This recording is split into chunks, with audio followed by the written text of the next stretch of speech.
Ya, silakan. Bismillahirrahmanirrahim. Assalamualaikum warahmatullahi wabarakatuh. Pertama-tama, perkenalkan nama saya Arsandi Alex, NIM 221020007, program studi arsitektur, Fakultas Teknik Universitas Muhammadiyah Kendari. Di sini saya akan mempresentasikan hasil kerja saya. Langsung saja, yaitu arsitektur Asia dan Nusantara, rumah tradisional Buton. Yang pertama yaitu faktor-faktor non-fisik. Faktor-faktor non-fisik di sini terbagi beberapa poin. Poin pertama yaitu sejarah, kemudian yang kedua geografi, yang ketiga geologi, yang keempat iklim, yang kelima religi, yang keenam sosial, yang ketujuh politik dan pemerintahan, yang ke-8 ekonomi. Lanjut ke poin pertama yaitu sejarah. Pulau Buton terletak di Sulawesi bagian tenggara, pulau yang menyimpan kekayaan kerajaan masa lampau. Tak, ber, tak, tak berani penjajah untuk memasuki kerajaan tersebut karena pertahanan yang sangat kuat. Pulau Buton ini sudah dikenal sejak lama, bahkan Pati Gajah Mada menyebutnya dalam Sumpah Palapa. Sejarah awal negeri Buton ini dimulai dari 4 orang yang berasal dari semenanjung tanah Melayu pada abad ke-13 yang bernama si Panjonga, si Malui, si Tamanajo, dan si Jawangkati. Dan lanjut poin kedua, geografi. Untuk letak geografi Pulau Buton sendiri yaitu sebelah utara berbatasan langsung dengan Kabupaten Muna dan Buton Utara. Untuk sebelah selatan berbatasan dengan Buton Selatan, sebelah timur berbatasan dengan Kabupaten Wakatobi, sebelah barat berbatasan dengan Kota Bau-Bau. Kemudian masuk poin ketiga, geologi. Geologi Pulau Buton terdiri dari batuan yang dikelompokkan ke dalam batuan masa Mesoikum, berumur Trias hingga masa Kapur atas, bahkan hingga masa Paleosen yang terdiri atas formasi Winto, formasi Ogena, formasi Rumu, dan formasi Tobelo. Permukaan tanah pegunungan relatif rendah dengan kemiringan tanah mencapai 40 derajat. Dan masuk ke poin keempat yaitu iklim. Iklim di Pulau Buton di Kabupaten Buton pada umumnya sama dengan iklim daerah lain di Indonesia, yaitu mempunyai 2 musim, yakni musim hujan dan musim kemarau. Dan lanjut poin kelima, religi. Religi di sini sejak abad ke-15 sebagian besar penduduk Pulau Buton beragama Islam. Saat masa pemerintahan Sultan Buton ke-1, masyarakat Islam di Buton menganut kepercayaan Rohi Polimba atau Rohi Polimba yang berpindah-pindah. Kepercayaan pra-Islam masyarakat Buton percaya akan roh dan rohi. Dan lanjut poin ke-6, sosial. Sosial di sini sosial di Pulau Buton di sini menganut sistem kasta. Yang pertamanya itu kaummu atau kaummu, golongan ningrat atau bangsawan. Dan yang kedua walaka. Walaka itu elit penguasa. Kemudian yang ketiga papara. Kemudian yang keempat babatua yaitu budak. Kemudian yang kelima anak lalaki dan limbo.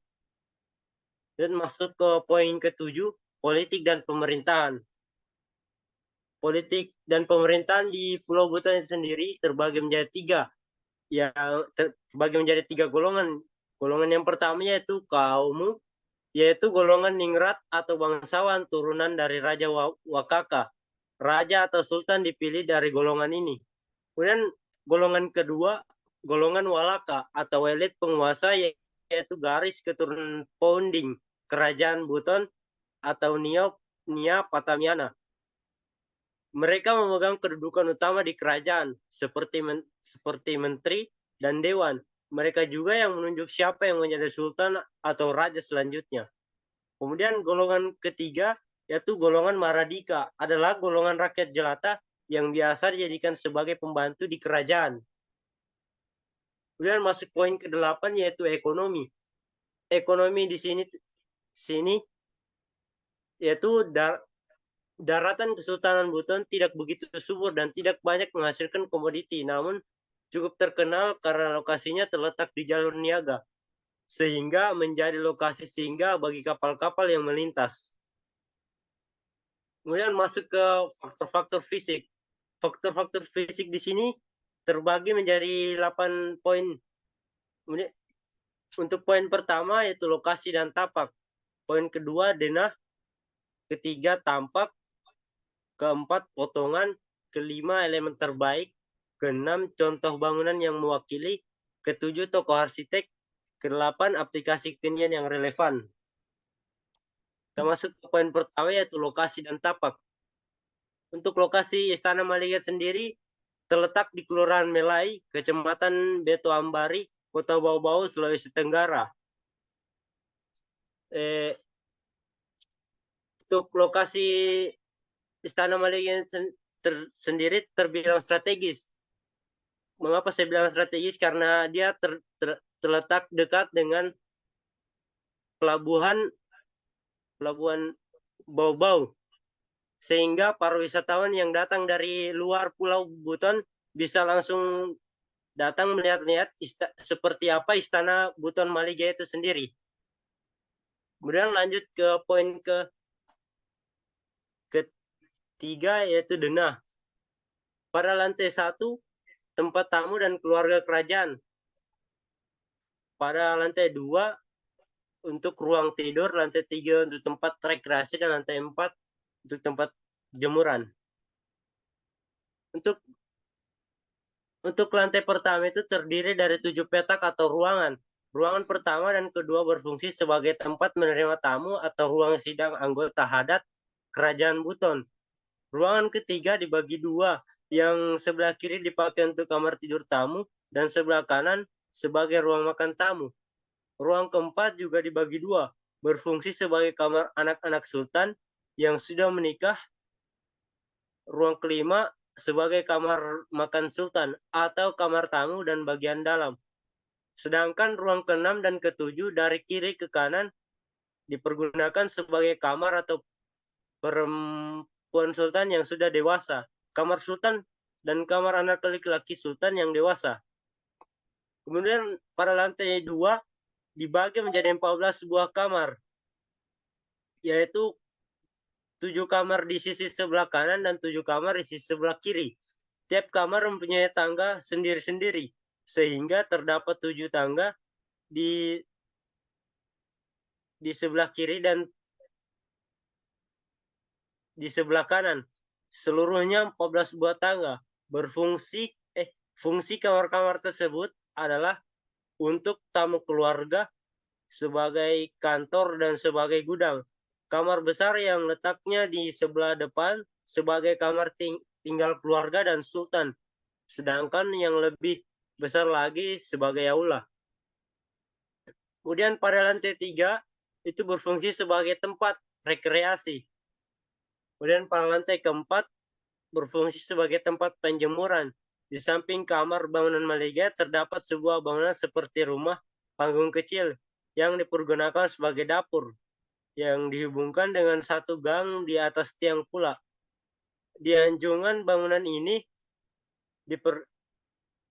terdapat 2 macam hiasan, yaitu ukiran naga dan terdapat di atas bumbungan rumah, serta ukiran buah nanas yang tergantung pada papan lis atap.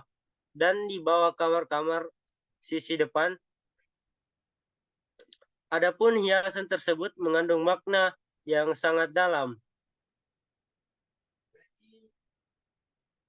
Kemudian lanjut pada tampak dapat dilihat pada gambar bahwasanya pada bagian ujung atap itu terdapat simbol nanas yang melambangkan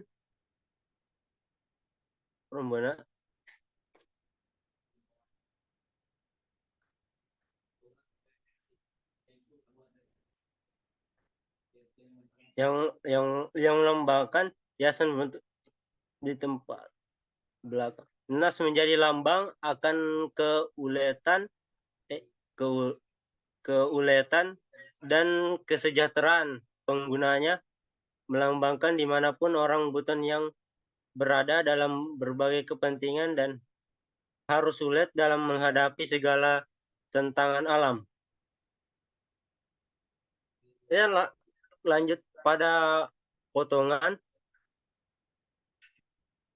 Untuk potongan rumah adat Buton Malige sendiri, yaitu merupakan bangunan di atas tiang dan seluruhnya dari bahan kayu. Bangunannya terdiri dari 4 tiang atau 4 lantai. Ruang lantai pertama lebih luas dari lantai kedua, sedangkan lantai keempat lebih besar dari lantai ketiga. Jadi makin ke atas bangunan makin kecil atau sempit ruangannya. Tetapi di lantai keempat sedikit lebih melebar. Seluruh bangunan tanpa tiang tanpa memakai paku dalam pembuatannya, melainkan memakai pasak atau paku kayu. Tiang-tiang depan terdiri dari 5 buah yang berjajar ke belakang sampai depan 8 deret. Hingga jumlah seluruhnya adalah 40 buah tiang. Tiang tengah menjulang ke atas dan merupakan tiang utama, disebut sebagai tutumbo yang artinya tumbuh terus. Tiang-tiang ini terbuat dari kayu wala dan semuanya persegi 4. Untuk rumah adat biasa, tiangnya berbentuk bulat. Biasanya tiang-tiang ini puncaknya terpotong dengan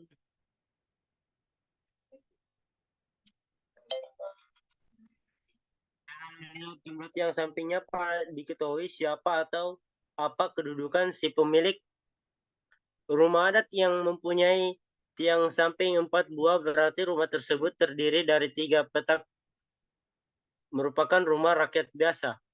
Rumah adat bertiang samping 6 buah akan mempunyai 5 petak atau ruang. Rumah ini biasanya dimiliki oleh pegawai sultan atau rumah anggota adat Kesultanan Buton. Sedangkan rumah adat yang punya tiang samping 8 buah berarti rumah tersebut mempunyai 7 ruang. Dan ini khusus untuk rumah Sultan Buton.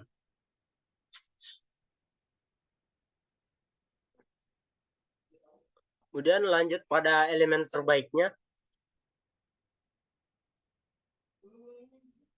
Adapun elemen terbaiknya di sini, yang pertama yaitu nenas pada ujung bumbungan atap. Kemudian yang kedua itu naga pada bumbungan atap.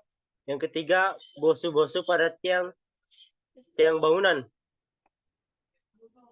Di nenas itu sendiri memiliki makna tersendiri, yaitu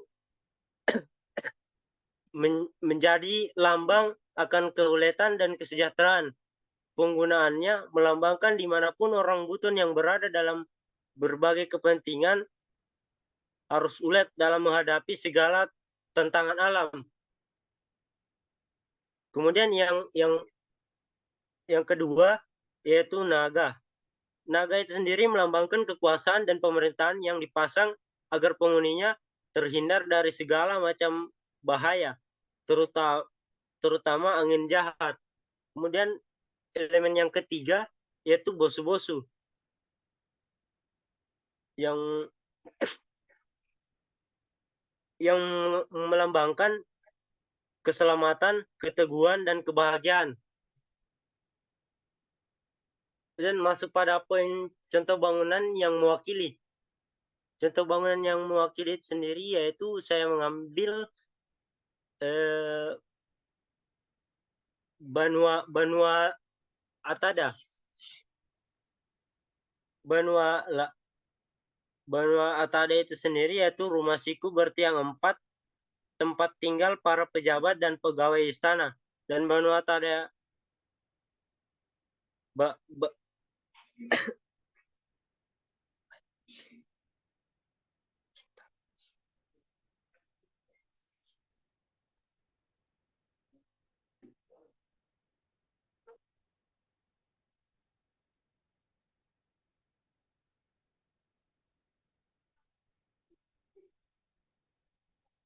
menurut saya itu diperuntukkan bagi orang biasa, hanya mempunyai 4 tiang samping dan 1 tingkat, dan lantai bambu yang tidak bertingkat. Namun secara umum rumah adat ini terbuat dari susunan batu sungai atau batu gunung berbentuk pipi tanpa perekat. Tiang pada bangunan ini juga menggunakan kayu berbentuk segi empat, dan tiap tiang dilubangi sebagai penghubung tiang satu dengan tiang yang lain. Sebab pada rumah ini tidak menggunakan paku untuk menyatukan kayu yang satu dengan yang lain.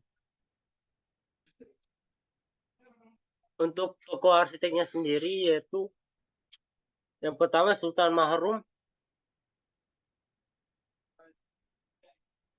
dengan gelar Sultan Kaimuddin. Dan yang kedua yaitu Sultan La Tumparasi dengan gelar Sultan Kaimuddin juga. Dan masuk pada aplikasi kekinian yang relevan. Dapat dilihat pada gambar, saya mengambil kantor Bupati Buton, dapat disandingkan dengan. Ya, silakan. Kemudian lanjut pada poin aplikasi kekinian yang relevan. Di sini saya mengambil kantor Bupati Buton, dapat dilihat pada gambar, pada bagian atap yaitu sangat sangat mirip dengan rumah adat Malige, rumah adat Buton, yaitu Malige. Kemudian lanjut yang kedua, di sini saya mengambil kantor Bupati Buton Utara. Dapat dilihat juga pada gambar, pada bagian atapnya sangat mirip dengan rumah adat Buton, yaitu Malige. Kemudian yang gambar yang ketiga, saya mengambil kantor Wali Kota Babau. Di sini juga pada bagian atapnya sangat mirip sekali dengan rumah adat Buton.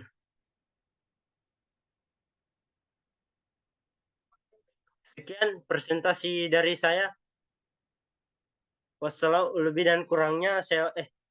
dan kurangnya saya mohon maaf. Wassalamualaikum warahmatullahi wabarakatuh. Waalaikumsalam warahmatullahi wabarakatuh. Coba kamu escape. Coba kalau kamu bikin PowerPoint itu, do you have any question? Hapus saja ya. Oh iya Pak, baik Pak. Hapus coba itu. Do you have any question ya? Ya percayalah ya. Kita ini insya Allah bertanya ya, nggak usah diingatkan. Ya. Oke, terus Iya ke Pak. belakang lagi, mundur. Pelan-pelan. Mundur satu slide. Mundur. Mundur. Mundur. Mundur. Mundur. Mundur. Mundur. Mundur. Pakai tanda panah saja kamu mundur, jangan kau pakai kursor. Iya, Pak. Mundur. Mundur. Mundur. Stop. Maju tadi itu yang Dena. Yang Dena. Coba kamu baca itu yang keempat. Yang keempat yaitu lantai 4 tempat penjemuran. Bisanya itu rumah sakral begini, lantai empatnya sebagai tempat menjemur. Ya, diralat itu. Situ mungkin lantai 4 itu tempat kontemplasi, tulis. Bukan menjemur. Ya ampun. Yang saya dapat di begitu Pak. Iya, kurang tepat itu. Bisanya tempat menjemur, emangnya Oh iya Pak. rumah kos.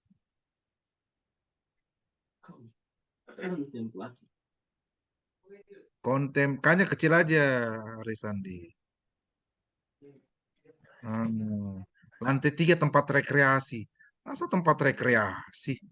Memangnya Tempat pantai? Coba apa sih itu? Misalnya lantai 2, lantai 3, lantai 3 ruang Pak. Lantai 3 apa misalnya Ruang ruang tempat bersantai mungkin, Pak. bukan. Iya. Ruang tidur, ruangan tidur. Ruang Ruang tidur tidur. pada lantai 2, Iya, Pak. ruang tidur itu juga lantai 3. Oh iya. Mungkin ya, tapi enggak mungkin apa tempat masa tempat rekreasi. Ruang tidur mungkin. Coba. Ruang tidur anak mungkin. Atau apa ya, ruang tidur anak ya? Ruang tidur. Coba ruang tidur aja. Enggak tepat itu dibilang ruang rekreasi. Tapi kebanyakan saya dapat referensi begitu, Pak. Kayak tempat bersantai juga begitu, Pak. Iya, tapi diolah lagi itu masa tempat bersantai memangnya Oh apa? iya. Ini rumah sakral ini, rumah. Ya, coba lanjut. Makanya kalau kamu liburan jalan-jalan ke situ. Oh iya, baik, Pak. Belum Biar ada kau tahu juga kesempatan. rumah lokal di Provinsi rumah tradisional Sulawesi Tenggara. Coba mundur,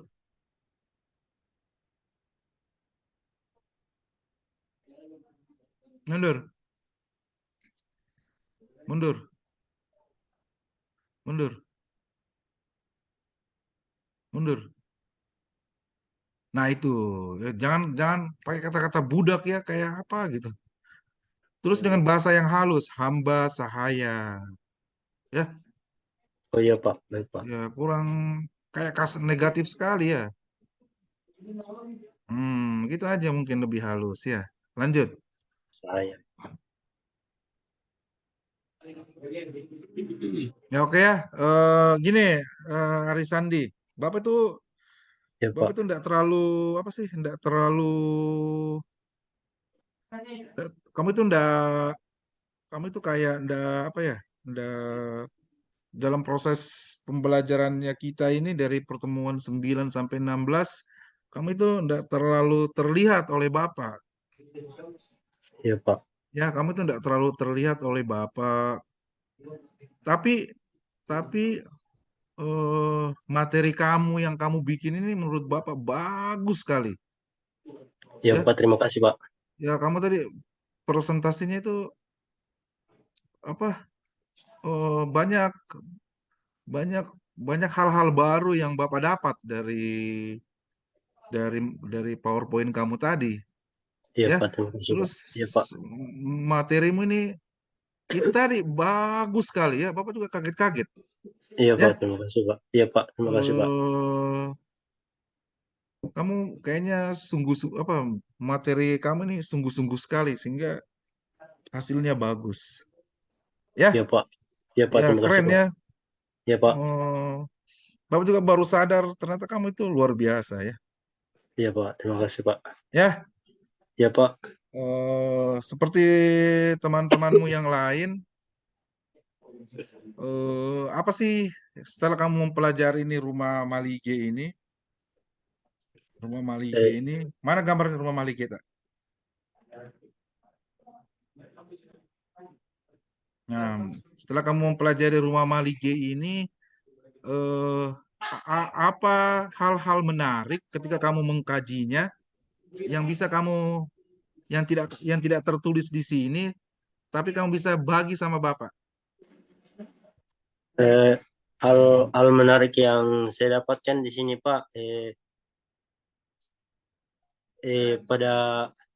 Pada rumah Malige ini dia itu cukup unik karena dia terbuat dari kayu namun tidak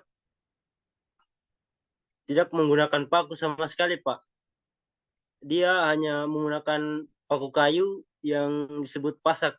Kemudian juga yang saya dapat itu untuk struktur utamanya itu, Pak, yang 4 tiang itu yang disebut tutumbu, yang artinya itu tumbuh tumbuh terus.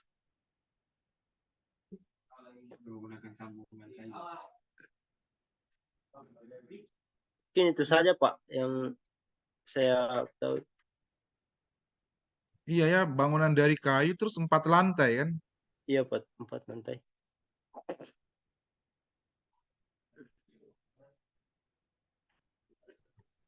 Oke, terus terkait teorinya Sir Fletcher, apa yang bisa kamu bagi ke Bapak?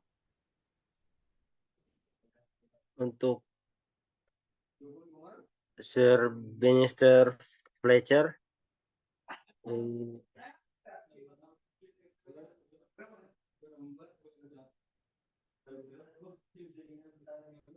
eh,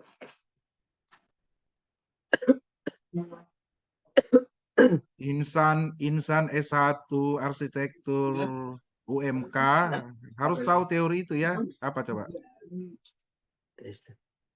untuk Sir Bannister yang saya ketahui itu po, pohon arsitektur, Pak.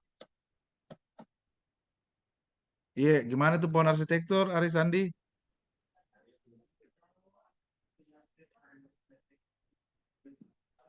Eh, Apa yang kamu buat ini oh, kan berdasarkan teorinya Sir Fletcher kan? iya, Pak. Terus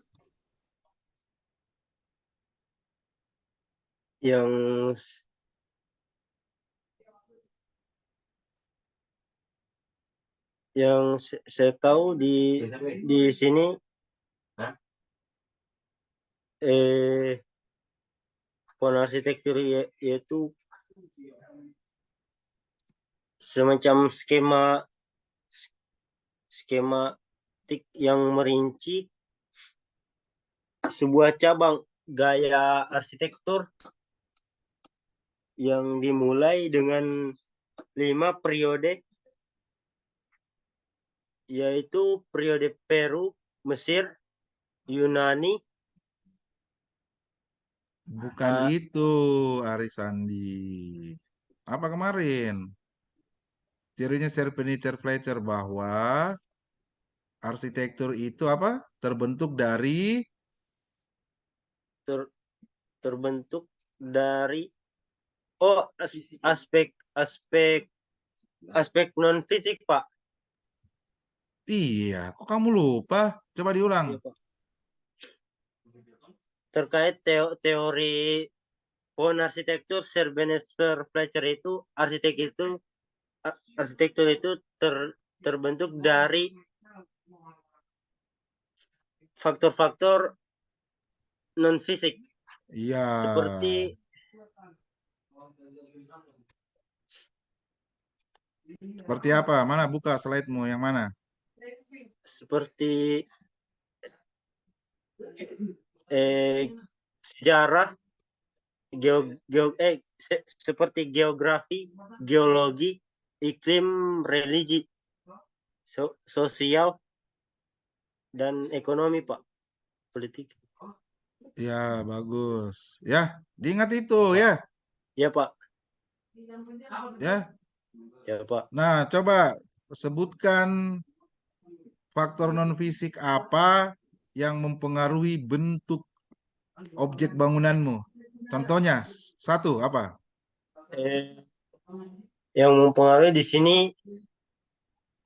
Satu, coba. Mana? as, aspek Pak, aspek ekonomi, Pak.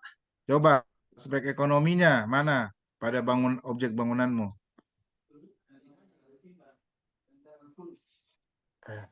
Ini, Pak, di anu kan di daratan Pulau Buton itu kan dia itu tanahnya tidak begitu subur.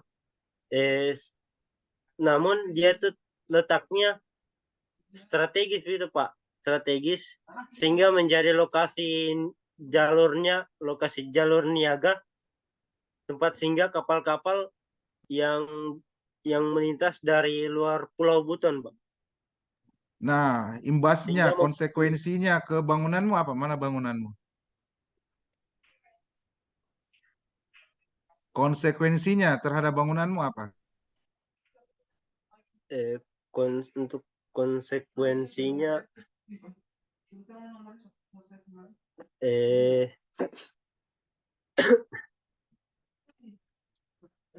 te- yang mempengaruhi bentuk bangunannya itu, Pak.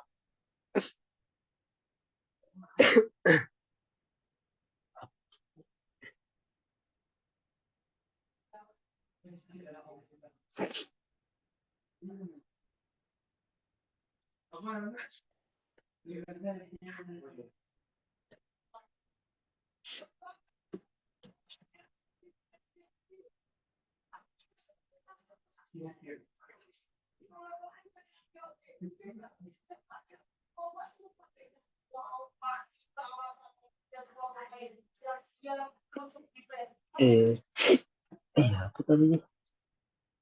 Apa? Apa coba?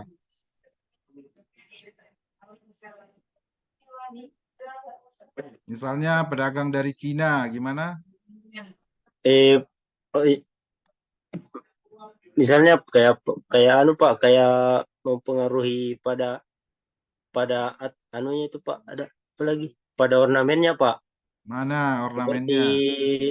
Mana ornamen ornamennya naga situ? itu Pak. Mana ornamen naganya mana? Ini Pak, ornamen naganya itu pada bumbungan atapnya kan Diduga itu biasanya dari kan mana?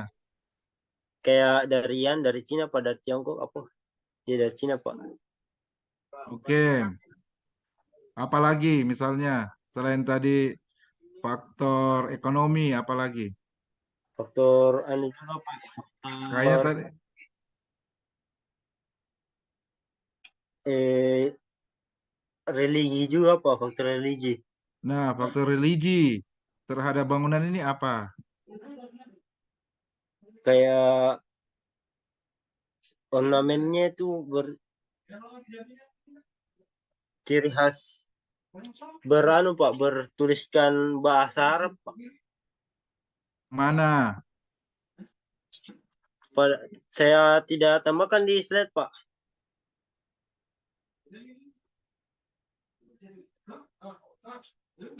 Oke, satu lagi faktor non fisik apa lagi?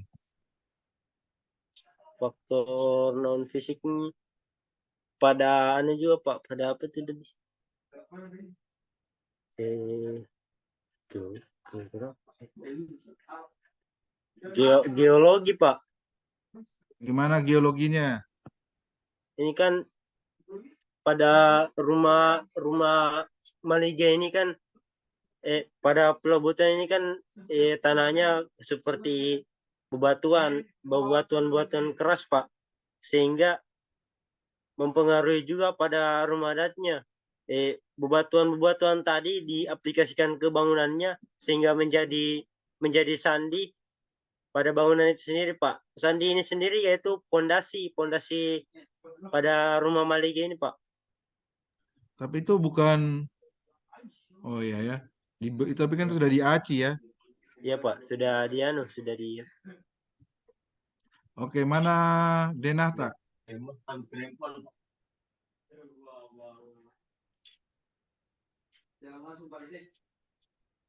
Denata mana? Dina yang ini Pak. Oke. Lantai satu mana? Yang satu yang ini Pak. Lantai dua? Ini Pak. Lantai tiga? Yang ini Pak. Lantai empatnya mana? Lantai empatnya saya tidak sempat sketsakan Pak. Bukan sketsakan. Ah, kok sketsaka? Iya Pak.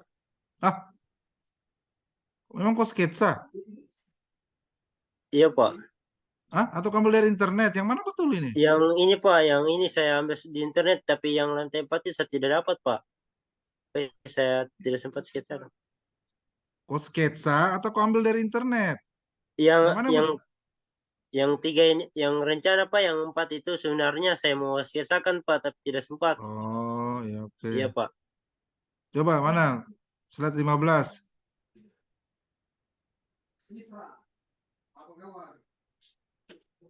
Nah itu slide 15 itu dapurnya. Kenapa terpotong begitu? Oh iya, iya Pak. Harusnya kamu crop. Coba kamu crop ulang itu coba.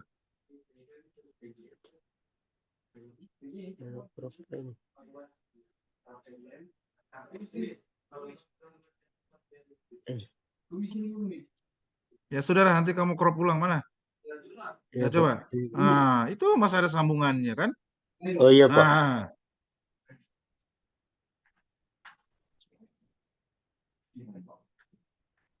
Oke.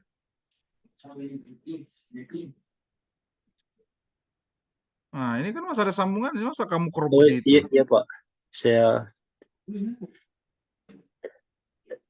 Oke. ya Pak. Nah, penutup. Apa kesanmu di mata kuliah ini? Pesan dan kesan dari saya yaitu Kesan eh, saja, nggak usah pesan. oh ya Pak, kesan saya mata kuliah ini sangat bagus untuk mahasiswa arsitektur karena yang mana di sini mahasiswa arsitektur bisa jadi tahu bahwasanya rumah-rumah tradisional itu sangat penting juga untuk dibahas sehingga bisa diterapkan pada bangunan-bangunan modern sendiri, bangunan-bangunan modern itu sendiri, sehingga apabila kita berasal dari daerah kita bisa terapkan arsitektur tradisional dari daerah kita sendiri. Ini mungkin itu saja Pak. Oke ya, Aris Sandi, terima kasih banyak ya. Ya Pak. Kalau dari Bapak, PowerPoint-mu bagus, ya. Cara presentasimu juga bagus sekali, Ya ya. Pak. Ya Pak.